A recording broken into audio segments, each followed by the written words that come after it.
Wetland Ramsar convention. हमने wetland उसके types के बारे में पढ़ा, उसकी इकोनॉमिक इम्पोर्टेंस के बारे में पढ़ा, वेटलैंड्स को कैसी कैसी थ्रेट जो हैं फेस करनी पड़ रही हैं, कैसे हम उनको प्रोटेक्शन दे सकते हैं, कौन कौन से लेजिस्लेशन लॉ जो हैं वो इम्प्लीमेंट किए गए हैं टू कंट्रोल और सेव आवर वेटलैंड। इसी के ऊपर कहता है कि रामसर कन्वेंशन है एक बहुत बड़ा स्टेप लिया गया था, क्योंकि वहाँ पर देखा गया कि इकोनॉमिक इम्पोर्टेंस जो है वो वेटलैंड्स की बहुत ज़्यादा है और उनके नंबर जो हैं वो लगातार कम होते चले जा रहे हैं, तो उनको प्रोटेक्शन की रिक्वायरमेंट जो है वो एसेंशियल हो गई है। तो कहता है कि रामसर कन्वेंशन जो है एक ग्लोबल ट्रेटी है जिसका मेन फोकस जो है वो वेटलैंड के ऊपर है। ठीक है, ये कहता है, ये जो संधि थी जिसको 1971 में साइन किया गया था इन रामसर, एक सिटी है ईरान में, और इसमें कहता है अबाउट 170 नेशन जो हैं वो सिग्नेटरीज हैं। ठीक है, उन्होंने अपना जो है कॉन्सेंट दी हुई है कि हम जो वेटलैंड्स हैं उनको प्रोटेक्ट करेंगे। तो कन्वेंशन जो है वो कहता है इंडिया के अंदर जो इम्प्लीमेंट हुआ था वो हुआ था 1 Feb 1982 में। और इसमें कहता है जो कॉन्ट्रैक्टिंग पार्टीज़ होती हैं, जो सिग्नेटरीज हैं, वो एग्री करती हैं कि हम एटलीस्ट वन वेटलैंड जो उनकी टेरिटरी उनके नेशन में है उसको हम ऐड करेंगे, जो हमारी वेटलैंड की लिस्ट है ऑफ इंटरनेशनल इम्पोर्टेंस, जो भी क्राइटेरिया जो है इनुमरेटेड क्राइटेरिया के बेस के ऊपर। और ये जो कॉन्ट्रैक्टिंग पार्टी होती हैं ये कहता है ये भी एग्री करती हैं कि वो वेटलैंड्स का वाइज यूज़ करेंगे। अब वाइज यूज़ का मतलब क्या है? The maintenance of ecological character of the wetland and allowance of sustainable use of for the benefit of people and the environment, कि हम जो हमारे वेटलैंड्स हैं उसका जो इकोलॉजिकल करेक्टर है उसको मेंटेन रखेंगे। सेकंड, हम उनका सस्टेनेबल यूज़ करेंगे ताकि वो आने वाली जनरेशन को, पीपल्स को और इन्वायरमेंट को बेनिफिट दे सके।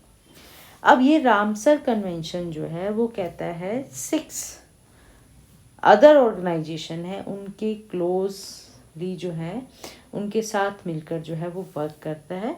वो इंटरनेशनल ऑर्गेनाइजेशन पार्टनर जो हैं वो हैं bird life international, international union for conservation of nature, international water management institute, wetland international, WWF international जो हमारी वर्ल्ड वाइड जो लाइफ फंड है, वाइल्ड फाउल एंड जो हमारी वेटलैंड ट्रस्ट है, ये 6 ऐसी अदर ऑर्गेनाइजेशन हैं जो कहता है मिलकर रामसर कन्वेंशन के साथ काम करती हैं और इनको हम इंटरनेशनल ऑर्गेनाइजेशन पार्टनर का नाम दे देते हैं।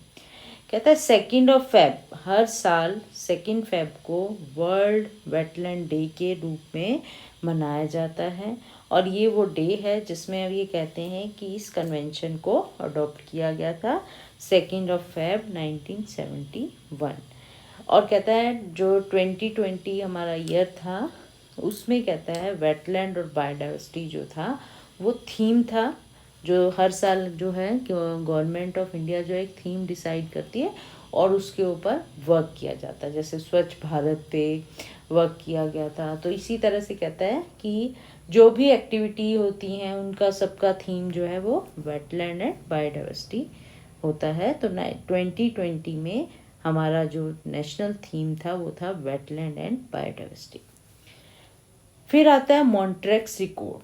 कहता है ये एक रजिस्टर है जिस रजिस्टर के अंदर कहता है वेटलैंड साइट को एंटर किया जाता है। इसमें वो लिस्ट होती है वेटलैंड्स की जो इंटरनेशनल इम्पोर्टेंस के होते हैं। ठीक है, और उसमें ये भी रिकॉर्ड मेंटेन किया जाता है कि उन वेटलैंड्स में क्या इकोलॉजिकल चेंज हो चुके हैं, क्या हो रहे हैं, और क्यों हो रहे हैं कि हम देख रहे हैं कि बहुत सारे टेक्निकल डेवलपमेंट है, पोल्यूशन है और अदर ह्यूमन इंटरफेरेंस के कारण जो इकोलॉजिकल करैक्टर है वेटलैंड्स के, उनमें काफ़ी चेंज जो है वो हो रहा है। उन चेंज को भी वहाँ पर नोट किया जाता है, रजिस्टर में मेंटेन किया जाता है। अब इसका जो मॉन्ट्रिक्स रिकॉर्ड है वो कहता है एक प्रिंसिपल टूल है रामसर कन्वेंशन का, जिसमें कहता है वेटलैंड साइट को हाईलाइट किया जाता है और ये देखा जाता है कि कौन सी वेटलैंड्स जो है वो प्रायोरिटी पे है, जिसको कंजर्वेशन ज़्यादा ज़रूरी है, जिसकी कंजर्वेशन, ठीक है। तो 4th मीटिंग ऑफ जो कॉन्फ्रेंस हुई थी डिफरेंट कॉन्ट्रैक्टिंग पार्टी की रामसर कन्वेंशन के, वो कहता है मॉन्ट्रेक्स स्विट्ज़रलैंड के अंदर हुई थी 1990 में। तो वहीं पर ये डिसाइड किया गया था कि एक रजिस्टर, एक रिकॉर्ड जो है वो मेंटेन किया जाए। इंडिया की कहता है कोलेडो नेशनल पार्क राजस्थान में है, लोकटक लेक मणिपुर में है और चिल्का लेक वो जो है मॉन्ट्रेक्स रिकॉर्ड में वेटलैंड साइट के रूप में एंटर्ड की जा चुकी हैं। अब कहता है मॉन्ट्रेक्स रिकॉर्ड में अगर कोई चीज़ आ जाती है, उसका लिस्ट में नाम आ जाता है, तो क्या बेनिफिट मिलते हैं। तो उसमें कहता है जो कॉन्ट्रैक्टिंग पार्टीज़ हैं उनको कहता है असिस्टेंट मिलती है, उनको हेल्प मिलती है कि वो domestic commitment to resolve the diverse change, जो भी उनकी कंट्री में डाइवर्स चेंज हो रहे हैं, चाहे वो डेवलपमेंट को लेकर है, चाहे इन्वायरमेंट को लेकर है, जिसके कारण वेटलैंड जो है वो उनकी जो हम कह रहे हैं इकोनॉमिक करैक्टर में चेंज आ रहा है, वो सब जो है वो जो भी कंट्री है वो अपनी इन चीज़ों के ऊपर अपना असिस्ट करती है। और दूसरा कहता है कि कोई सीरियस केस है उसको हाईलाइट किया जाता है, जिसके कारण नेशनल या इंटरनेशनल लेवल पर उसको जो है बेनिफिशली, यानी कि उसको कैसे बचाया जा सके, कितने फंड की रिक्वायरमेंट है, क्या क्या प्लानिंग की रिक्वायरमेंट है, वो गाइडेंस जो है वो हमें इजीली अवेलेबल हो सकती है अगर कोई साइट मॉन्ट्रेक्स रिकॉर्ड के अंदर एंटर्ड है। इसमें के अलावा कहता है रिकॉर्ड में जब आ जाता है कोई साइट, तो वो कहता है उसको गाइडेंस दी जाती है, उसको एलोकेशन ऑफ रिसोर्सेज दिए जाते हैं, चाहे वो फाइनेंशियल हो चाहे वो मटेरियलिस्टिक हो, ठीक है।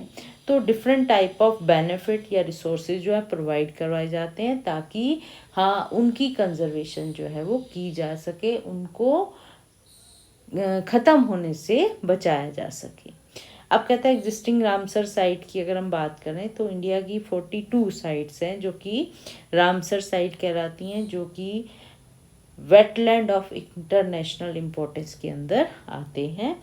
और ये साइट जो हैं जो कहता है Indian state of forest report जो 2019 में दी गई थी, जिसमें कहता है कंट्री में 62,466 वेटलैंड्स हैं जो कि 3.83% जो है वो फॉरेस्ट एरिया को कवर करते हैं।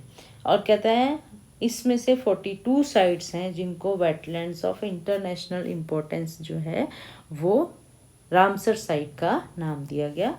ये एक रामसर साइट का आप इंडिया का चार्ट मैप देखते हैं जिसमें बहुत सारे साइट दिखाई हुई हैं जो कि वेटलैंड साइट हैं अंडर मॉन्ट्रेक्स रिकॉर्ड के अंदर। अब आप देखेंगे वुलार लेक है, ठीक है, आप Kolleru lake, upper Ganga river park, Bhoj wetlands, Chilka lake, Loktak lake जो कि मणिपुर में है, डिफरेंट रीजन के अंदर जो हैं वो आपको याद होगा कोलेडो नेशनल पार्क जिसको भरतपुर बर्ड सेंचुरी राजस्थान के अंदर है, वो पहली साइट है जो कि रामसर साइट या मॉन्ट्रेक्स रिकॉर्ड में एंटर की गई थी। तो ये डिफरेंट साइट जो है 42 साइट्स हैं जो कि हमारे रामसर साइट कहलाती हैं इंडिया के अंदर। उनकी लोकेशन और उनके नाम जो है वो इस मैप में दिखाए गए हैं। तो ये था हमारा रामसर कन्वेंशन, जिसका मेन पर्पस जो है वो ये देखना है कि कौन कौन से वेटलैंड्स हैं, उनकी क्या क्या इकोनॉमिक इम्पोर्टेंस है, फिर धीरे धीरे उनमें क्या चेंजेस आ रहे हैं जिनके कारण हमारे जो नेशन के वेटलैंड्स हैं वो कम होते चले जा रहे हैं, क्या रीज़न है, क्या फैक्टर्स हैं जिनके कारण जो है हमारे ये वेटलैंड्स कम हो रहे हैं, चाहे वो डेवलपमेंट है, पोल्यूशन है, ग्लोबल वार्मिंग है। ठीक है, तो रामसर कन्वेंशन का मतलब ये था कि वो चाहते हैं कि ऐसी साइट को आइडेंटिफाई किया जाए जिनको कंजर्वेशन की रिक्वायरमेंट सबसे ज़्यादा है, और फिर उसमें क्यों कंजर्वेशन की रिक्वायरमेंट है वो देखा जाए, और कैसे कंजर्व किया जा सके, चाहे वो गाइडेंस है, प्लानिंग है, चाहे वो फाइनेंशियल या रिसोर्स की रिक्वायरमेंट है, वो सब जो है वो प्रोवाइड करवाते हैं। तो ये था Ramsar convention and Montreux record. Thank you.